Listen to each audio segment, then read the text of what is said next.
आज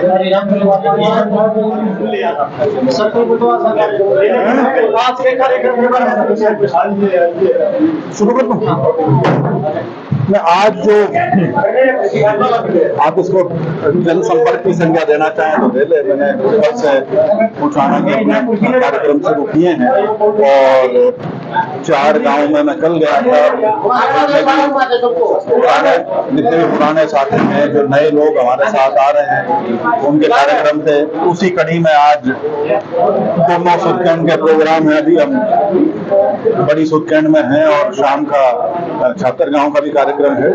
तो सिलसिला जो है पूरा शुरू किया है और पूरा हल्का जो है उम्मीद है कि जुलाई के अंत तक सारा का सारा कवर कर पाएगा। विधानसभा चुनाव से पहले ने कांग्रेस छोड़ दिया तो इसमें क्या असर पड़ेगा?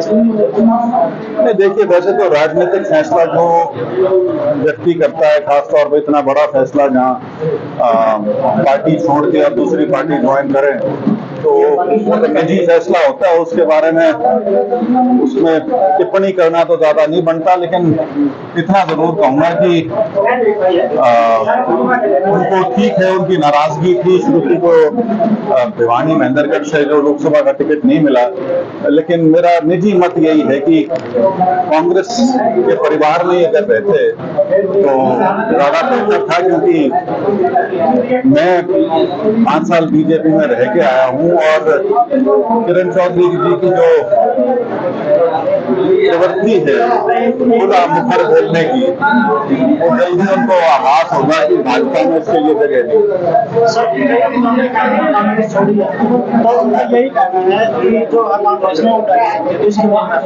नहीं। वो तो देखिए मत हो सकता है व्यक्ति का, क्योंकि खासतौर पर जो सीनियर नेता हैं सारे, वो बड़े उनकी अपनी अपनी महत्वाकांक्षाएं हैं। उनके साथ जो भारी संख्या में जो उनके समर्थक हैं, उनकी भी चाह होती है। तो उस नाते वो ठीक है, उन्हें लगा होगा कि जिस प्रकार का सम्मान उन्हें मिलना चाहिए था, उन्हें शायद ऐसी अनुभूति है कि उनके साथ नहीं हो रहा था उस तरह से। लेकिन फिर भी मैं ये कहूँगा कि दुर्भाग्यपूर्ण है, क्योंकि मेरा अभी भी ये मानना है कि कांग्रेस में रहते तो ज्यादा ठीक रहता।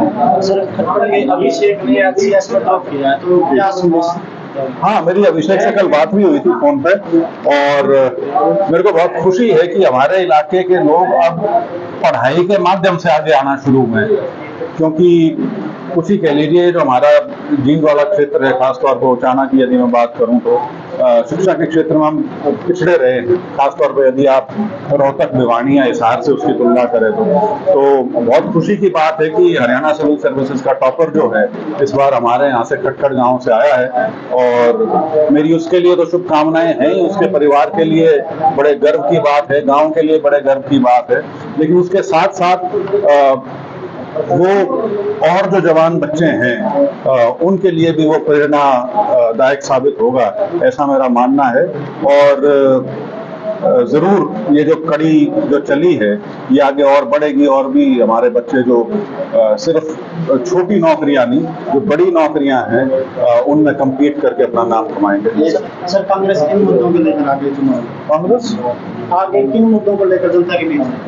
नहीं, कांग्रेस के मुद्दे तो देखिए, मुख्य मुद्दा तो जो भाजपा का 10 साल का शासन रहा है वो है, जो उनकी जो निष्क्रियता थी, या जिस प्रकार से जो लोक भावना है उसके ऊपर काम ना करने का जो एक क्या बोलूंगा उसको, अक्खड़पना है। आप चाहे सरपंचों के मुद्दों की बात कर लो, या ये फैमिली आईडी की बात कर लो, या आप प्रॉपर्टी आईडी जो शहरों वाली है उसकी बात कर लो, तो चीजें दिख रही हैं कि ये ठीक नहीं है। उसके बावजूद भी सरकार जो है वो ये मानती है कि नहीं, हम बिल्कुल ठीक हैं, और लोग अगर दुखी हैं तो दुखी हुए रहें, उसका निराकरण करने का भी प्रयास नहीं है। इसी प्रकार से ये जो पूरा जो मंडी के अंदर जो सारा इतना किसान वर्ग को उलझा दिया है उसके अंदर, पोर्टल के अंदर, वो भी अपने आप में एक बड़ी भारी समस्या है और बहुत दिक्कत इन चीजों से आ रही है।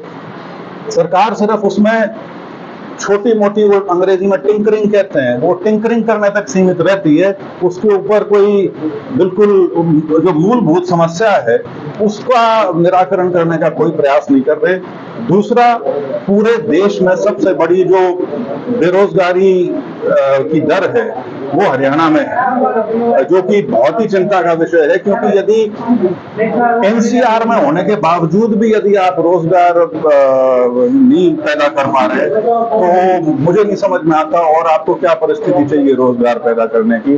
तो ये चीजें हैं। और उसके अलावा जो कांग्रेस की जो गारंटीज दूसरे प्रदेशों में थी, अभी हमारा मैनिफेस्टो कमेटी जो बनी है वो जो पूरा लेखा जोखा है कांग्रेस के जो खुद के जो मुद्दे होंगे, क्या चीजें वो लोगों के सामने लेकर आएंगी, वो भी आने वाले कुछ समय में आएगा। उसके लिए अभी मेरे ख्याल से, क्योंकि अभी तो 4 महीने हैं, तो धीरे धीरे उसका भी पटाक्षेप होगा। सर, क्या विधानसभा में भी अभी जैसे लोकसभा में गठबंधन था कांग्रेस का, उसकी तरह आगे भी गठबंधन की अगर बात की जाए तो क्या हो सकता है? मैं समझा नहीं, दोबारा बताइए। अभी विधानसभा के चुनाव आने वाले हैं, जैसे लोकसभा चुनाव में गठबंधन लड़े थी सारी पार्टियां कांग्रेस के साथ, तो आगे क्या विधानसभा में भी ऐसा हो सकता है? नहीं, हरियाणा विधानसभा का, मैं सिर्फ हरियाणा विधानसभा के चुनाव तक ही अपने आप को सीमित रखूंगा। उससे तो ये लगता है कि आम आदमी पार्टी और कांग्रेस का शायद गठबंधन प्रदेश में तो नहीं रहेगा, क्योंकि वो चुनाव खत्म होते ही आम आदमी पार्टी के बयान आ गए थे कि हमारा जो गठबंधन था सिर्फ लोकसभा तक सीमित था,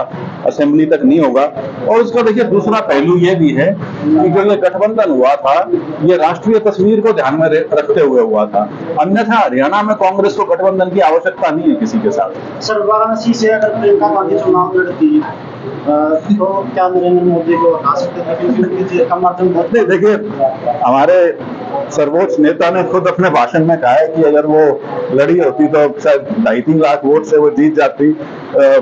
लेकिन जो चीज हुई नहीं उसके बारे में मैं क्या टिप्पणी कर सकता हूँ। वो तो अगर हुआ होता, लेकिन हाँ, जिस प्रकार का यूपी में माहौल बना, खासतौर पर तीसरे फेज के बाद, जो कि नतीजों में भी फिर दिखा, तो बहुत संभावना थी कि ये करिश्मा भी हो जाता। क्योंकि हमें ये नहीं भूलना चाहिए कि वाराणसी का जो क्षेत्र है उसमें 12 लोकसभा पड़ती हैं, और उस 12 लोकसभा में बीजेपी सिर्फ 3 जीती है, जिसमें 1 प्रधानमंत्री की है और 2 और है।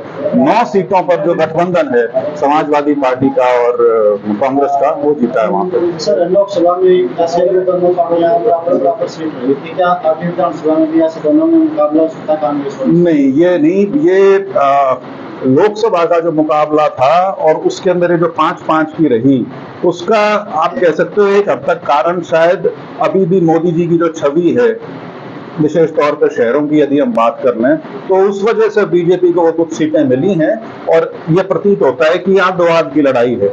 लेकिन असेंबली चुनाव में ये आद-वाद की लड़ाई नहीं है, और ये बल्कि इस चीज का संकेत है कि ये जो लोकसभा का नतीजा जो अभी आया है, ये बहुत और उग्र होके और कांग्रेस को हरियाणा में बड़ा प्रचंड बहुमत मिलेगा।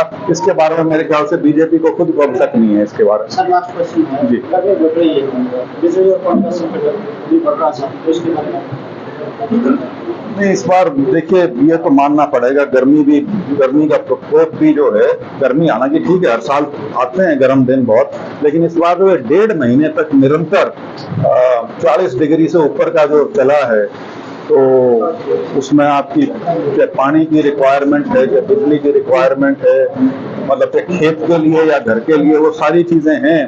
और ये चीज हमको अपने निजी स्तर पे भी देखनी होगी कि जिस प्रकार से मैं इसको थोड़ा फैलाऊंगा, क्योंकि ये समस्या सिर्फ यहाँ की या हरियाणा की या हरियाणा पंजाब की और दिल्ली की नहीं है, ये समस्या पूरे, कम से कम पूरे उत्तरी भारतवर्ष की तो है ही है, लेकिन ये एक वैश्विक समस्या है जिसका एक भयावह रूप अब हमें दिखना शुरू हो गया है। हालांकि दुर्भाग्यवश ये अभी भी पॉलिटिकल एजेंडा पे नहीं है। जो ये पर्यावरण का जो सत्यानाश हो रहा है, ये अभी भी पॉलिटिकल एजेंडा पे नहीं आया। इसके नाम की, मैं क्या बोलूं, पॉलिटिकल मजबूरी अभी तक नहीं बन पाया है। लेकिन इसके बारे में अब सिर्फ सोचने का समय नहीं, कुछ काम करने का समय है, सरकारी स्तर पे भी और हमारा अपने निजी स्तर पे भी। जब मैं निजी स्तर की बात करूं तो एक बहुत छोटी सी चीज, कम से कम हम हर व्यक्ति या हर परिवार अपने घर आंगन में, स्कूल में, किसी इंस्टीट्यूशन में कम से कम 1 या 2 पेड़ लगा के उसकी देखभाल भी कर ले। इतनी कंट्रीब्यूशन भी अगर हम कर देंगे तो हमारी तरफ से काफी होगा।